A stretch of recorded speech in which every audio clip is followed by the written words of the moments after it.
आज से कुछ महीने पहले या फिर साल भर पहले ये होंडा रेबल 500 इंडियन कस्टमर को चेपी गई थी सीबी यूनिट के थ्रू। बट होंडा ने इस बाइक को जो हो इंडियन मार्केट के अंदर दोबारा से शोकेस किया है कुछ चेंजेस के साथ। एंड कुछ ऐसी इन्फॉर्मेशन है जिसकी वजह से जो ओल्ड रेबल के ओनर्स है ना उनको शायद गुस्सा आ सकता है। खैर उन सारी चीज़ों को छोड़ते हैं, भाई जिसने होंडा की रेबल 500 ली है वो तो मज़े ले ही रहा है। बट इस बाइक से रिलेटेड अगर आपको डिटेल जाननी है, बिकॉज मैंने ऑलरेडी जो हो रेबल 300 के ऊपर जो हो वीडियो बना दिया है, सो काफ़ी लोगों को जानना था, मतलब जो इंटरेस्टेड है कि भाई 500 के अंदर क्या चेंजेस होंगे, प्राइसेस कम होगी या प्राइसेस जो हो इंक्रीज हो जाएगी। आज की वीडियो में हम लोग उन सभी चीज़ों के बारे में जो हो बात करेंगे। देखो रेबल 300 को चेकआउट करो या 500, ऑब्वियसली 500 पहले आई है। दोनों के लुक्स एंड डिज़ाइन जो हो वो ऑलमोस्ट सिमिलर है, फीचर्स में भी जो हो कहीं ना कहीं दोनों काफ़ी हद तक सिमिलर है। बट कुछ चीज़ें ऐसी हैं जिनके अंदर आप लोगों को बहुत ज़्यादा डिफरेंसेस मिलते हैं। अब होंडा की जो रेबल 500 है आज से काफ़ी टाइम पहले जो इंडियन मार्केट के अंदर लॉन्च हुई थी, मैंने शायद वीडियो भी आप लोगों के लिए बनाई थी। उस टाइम ये बाइक जो हो इंडियन मार्केट के अंदर ऑलमोस्ट 6 लाख रुपए ऑन रोड कॉस्ट करती थी। मतलब सच में भाई सुपर मीटियोर अगर आप उसकी जगह ऑप्शन में रखते हो तो मुझे लगता है कि वो आपको काफ़ी ज़्यादा अफोर्डेबल प्राइस पे जो हो मिल जाती थी। मतलब अगर आप होंडा से कंपेयर कर रहे हो, बिकॉज ये एक सीबी यूनिट हुआ करता था। बट अगर आप लोग प्लान कर रहे हो कि नहीं भाई मेरे को 26 या 27 के अंदर जो हो होंडा रेबल 500 ही लेनी है, सो क्या इसकी प्राइसेस कम होगी, फीचर्स जो हो क्या क्या एड ऑन होंगे, एंड बहुत सारी चीज़ों के बारे में आज की वीडियो में बात करेंगे। सबसे पहली चीज़ लुक्स एंड डिज़ाइन के बारे में बात करता हूँ। मैं सच बता रहा हूँ, होंडा मतलब आई डोंट नो कौन डिज़ाइन करता है कौन नहीं डिज़ाइन करता है, बट बहुत ज़्यादा सुपर कुछ है बेकार। बट ये रेबल के बारे में अगर बात करी जाए, दिस इज़ अ फैबुलस मतलब प्रोडक्ट भाई, बहुत ज़्यादा सुंदर है। कुछ हट करके अगर आपको इंडियन मार्केट के अंदर चाहिए, लाइक बहुत से लोग स्पोर्ट्स बाइक पसंद करते हैं, नेकेड करते हैं, एडीबी का भी बहुत कल्चर चल रहा है। बट उन्हीं में से कुछ और लोग भी आते हैं जिनको चाहिए नहीं भाई मुझे कंफर्ट चाहिए, मुझे एक क्रूजर बाइक चाहिए। सो आप डेफिनेटली जो है इस बाइक को रख सकते हैं। थोड़ा सा ज़्यादा पावरफुल इंजन मिलेगा एंड बहुत सारी चीज़ें ऐसी हैं जो बहुत ही ज़्यादा सुपर है इस बाइक के अंदर। सबसे पहली चीज़ फ्रंट के अंदर आप लोगों को जो है वो एलईडी हेडलाइट्स जो है यहाँ पे मिलती है, मतलब प्रोजेक्टर लाइट जो है इसके अंदर दिए गए हैं। मीटर चेकआउट करोगे तो वो आपको राउंड में मिलेगा, यानी ओवरऑल ऑल एलईडी सेटअप जो है वो इस बाइक में मिलता है, जो एक काफ़ी अच्छी चीज़ है। पावर फिगर्स के बारे में बात की जाए तो देखो ये पावर जो हो पहले वाली जो जनरेशन आई थी उसी जैसा जो हो आपको देने वाला है, ऐसा कुछ खास चेंजेस नहीं मिलेगा। 471 सीसी का पैरेलल ट्विन इंजन आप लोगों को मिलने वाला है, जो कि liquid cooled FI BS6 compliant engine रहेगा। लगभग 46 bhp का power, 43.3 newton metre of torque generate करेगा with a 6 speed gear box. अब यहाँ पर अगर आप लोग देखोगे तो आप कहोगे कि यार पावर में तो मुझे मजा नहीं आ रहा, मतलब मुझे पावर जो हो कम लग रही है। ऑब्वियसली रॉयल एनफील्ड के अंदर आपको थोड़ा सा पावर टॉर्क जो हो ज़्यादा ज़रूर मिल रहा है, बट वहाँ पर अगर आप बहुत सारी चीज़ें नोटिस करोगे ना, जो कि मैं अभी आपको आगे वीडियो में चल के बताऊंगा, सो वहाँ पर डिफरेंस आता है। बाकी ये बाइक जो हो 6 स्पीड गियर बॉक्स के साथ आने वाली है, सो ये बहुत ज़्यादा बढ़िया चीज़ है।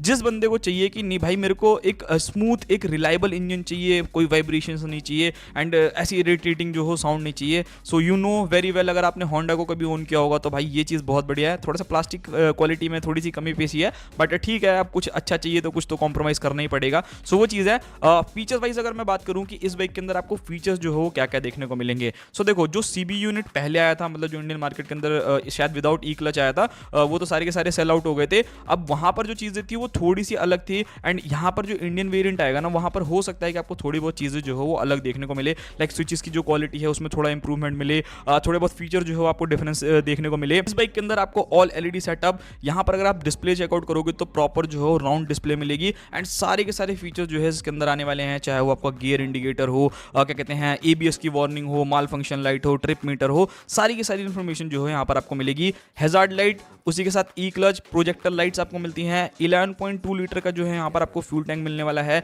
यहाँ पर अगर आप लोग देखेंगे तो भाई dual channel ABS and split seat जैसी चीज़ें जो हैं ये बाइक आपको ऑफर कर रही है। आप बताना कि आपको जो है इसका लुक जो हो कैसा लगता है कैसा नहीं लगता। मुझे अगर पर्सनली बोलोगे ना भाई, सच बता रहा हूँ, अगर इतना बजट होता ना मेरा तो मैं डेफिनेटली जो इस बाइक को लेता। वैसे इतना क्रूजर में मन नहीं है, बट हाँ ये देखने में ना थोड़ा एक ऐसा अपनी तरफ अट्रैक्ट करती है कि हाँ भाई कुछ ज़बरदस्त जो हो यहाँ पर चीज़ मिलती है। सो ओवरऑल देखो फीचर्स में मेरे अगर मेरे अकॉर्डिंग देखोगे तो ठीक ठाक फीचर्स है, बहुत ज़्यादा फीचर रिच नहीं कहूँगा, बट हाँ इतने फीचर्स हैं कि आपका काम जो हो चल जाएगा। वहाँ पर मेरे हिसाब से जो हो प्रॉब्लम नहीं आनी चाहिए। अच्छा एक चीज़ यहाँ पर बहुत ज़्यादा जो हो दिक्कत है, एंड होंडा ने जो है वो हम लोगों को एक्सप्लेन भी किया था जो इवेंट हुआ था। बेसिकली काफ़ी लोगों को यहाँ पर ये कहना था कि भाई जो प्रीवियस जनरेशन या फिर प्रीवियस जो मॉडल सीबीयू वाले लॉन्च किए थे वो लगभग 6 लाख रुपए कॉस्ट करते थे इंडियन मार्केट के अंदर, जो ऑब्वियसली भाई थोड़ा सा एक्सपेंसिवर साइड है। बट इस बार होंडा ने क्या प्लान करा है कि ये जो 5 के 5 प्रोडक्ट्स दिखाए थे ना, मतलब रेबल 300 हो गई, रेबल 500 हो गई, जो इलेक्ट्रिक व्हीकल्स इनके थे, और उसी के साथ जो आप लोगों का एडीबी 160 दिखाया था, ये काफ़ी हद तक जो हो मेड इन इंडिया प्रोडक्ट रहने वाले हैं। अब इसकी वजह से आपको बेनिफिट क्या मिलेगा कि इनकी जो प्राइसिंग है है वो आपको डेफिनेटली जो वो कम देखने को मिलेगी। 50% जो चीज़ें हैं लाइक इसके जो इंजन से रिलेटेड है या फिर बाकी जो भी कंपोनेंट्स इस बाइक के अंदर जो भी लगते हैं वो 50% इंडिया के अंदर ही जो हो मेड इन इंडिया रहेंगे, मतलब इंडिया के अंदर बनाए जाएंगे। एंड हो सकता है इंजन बाकी सारी चीज़ें जो हो इंपोर्ट की जाए, तो उसकी वजह से क्या है कि भाई वहाँ पर जो आप सीबीयू यूनिट के लिए ज़्यादा पैसे खर्च कर रहे थे, एक ही बार में 100% 200% जीएसटी दे रहे थे या फिर इंपोर्ट ड्यूटी दे रहे थे, सो यहाँ पर वो चीज़ें जो हो काफ़ी हद तक कम हो जाएगी एंड यहाँ पर ला करके असेंबल करके आपको बाइक जो हो चीपर प्राइस में दे देंगे। काफ़ी अच्छी चीज़ है जो कि होंडा कर रहा है, जिसकी वजह से क्या है इंडियन ब्रांड्स इंडियन मार्केट के अंदर जो हो बाइक सस्ती भी मिलने वाली है, तो ये चीज़ें जो हो मेरे हिसाब से तो बढ़िया रहेगी। अच्छा, अब बात करते हैं कि भाई प्राइसिंग में कितना ही डिफरेंस आ जाएगा। सो देखो, अगर मैं ऑन रोड मान के चल रहा हूँ कि 6 लाख रुपए में ये बाइक आप लोगों को कॉस्ट करती थी, जो मैं दिल्ली के प्राइस बता रहा हूँ लगभग 5,91,000 रुपीज़, ऑलमोस्ट 9,000 डाल दूंगा तो 6 लाख रुपए हो गए, ठीक है, ओल्ड वाली की प्राइस है। तो ये बाइक जो है अब के टाइम में हो सकता है कि 4.5 से 5 लाख रुपए तक जो हो कॉस्ट करे। बाकी देखते हैं भाई, आने वाला टाइम ही हम लोगों को पता चलेगा, बिकॉज ये बाइक जो हो 350 सीसी से अबव की है, तो वहाँ पर जो हो थोड़ी सी प्राइसेस जो हो आपको ज़्यादा देनी पड़ेगी, तो वो थोड़ा बहुत कॉम्प्लिकेटेड है, बट हाँ थोड़ा बहुत डिफरेंस जो हो आपको ज़रूर मिलेगा।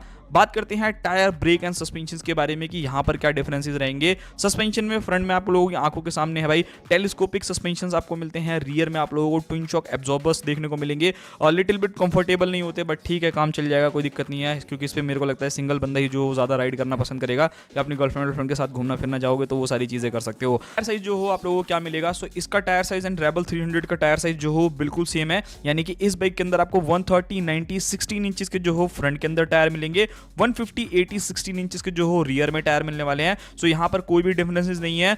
296 mm की फ्रंट में आपको डिस्क ब्रेक्स देखने को मिलेगी कि जो हो ब्रेक कैलिपर्स आपको मिलेंगे एंड रियर में अगर आप जाओगे तो लगभग 240 mm की जो है यहाँ पर आपको डिस्क देखने को मिलने वाली है। अकॉर्डिंग टू मी ठीक है, कोई दिक्कत नहीं है, मेरे हिसाब से तो नहीं होनी चाहिए। बाकी भाई देखो, अभी राइड रिव्यू या चला के तो देखा नहीं है जो मैं बता पाऊँ, बट होंडा जो हो यामाहा को अगर आप देखोगे तो मोस्टली जो है ऐसी ब्रेक साइज यूज़ करते हैं, 300 mm या 240 mm थोड़ा सा कम ही देते हैं, मतलब थोड़ा छोटा ही रखते हैं। सीट हाइट के बारे में बात की जाए तो ये एक सबसे बेस्ट पार्ट है। अगर आप इंडियन मार्केट के अंदर एक ऐसी बाइक को ढूंढ रहे हो जिसकी सीट हाइट सबसे ज़्यादा कम हो, मतलब मेरे हिसाब से तो बहुत ही अच्छी खासी कम है। अगर आप 500 सीसी की देख रहे हो, 690 mm की जो है इसकी सीट हाइट है। सो अगर आप एक शॉर्ट राइडर हो, यानी कि अगर आपकी हाइट 4'9" भी है ना, तो मेरे हिसाब से पैर आ ही जाने चाहिए, आप आराम से चला लोगे। वेट वाइज भी अगर आप देखोगे तो 191 kg के अराउंड जो है ये बाइक वेट कर रही है। अगर आप सुपर मीटर से कंपेयर करोगे तो ऑब्वियसली वो आई थिंक 245-48 ऐसी किलो की जो हो जाती है। सो भाई उसके अकॉर्डिंगली जो इस बाइक का पावर टू वेट रेशियो निकलेगा वो काफ़ी हद तक अच्छा रहेगा, लाइट वेट भी रहेगी। अगर आपको डेली लाइफ में चलाना है तो आप सारी चीज़ें कर सकते हैं। ये सारी चीज़ें मैंने बता दी भाई। लॉन्च डेट कब है, तो देखो भाई इंडिया के अंदर इन सारी बाइक्स को जो हो होंडा ने अगर रिवील किया है सो कुछ सोच समझ के ही किया होगा, यानी कि उनके अपकमिंग प्लान्स हैं इन बाइक्स को लेकर के आने के लिए। सीबी यूनिट आई थी तो भाई डेफिनेटली ये वाली यूनिट तो जो है ज़रूर देखने को मिलेगी। थोड़ा सा वेट जो हो ज़रूर करना पड़ सकता है, यानी कि कम से कम 4-5-6 महीने आप मान करके चलो, बाइक जो हो सकता है कि नेक्स्ट ईयर भी देखने को मिले। बाकी ऑलमोस्ट जितनी डिटेल मुझे अभी तक पता थी भाई सारी शेयर कर दी। सो ये था पूरा वीडियो, मिलते हैं किसी और नेक्स्ट वीडियो में, तब तक के लिए बाय बाय।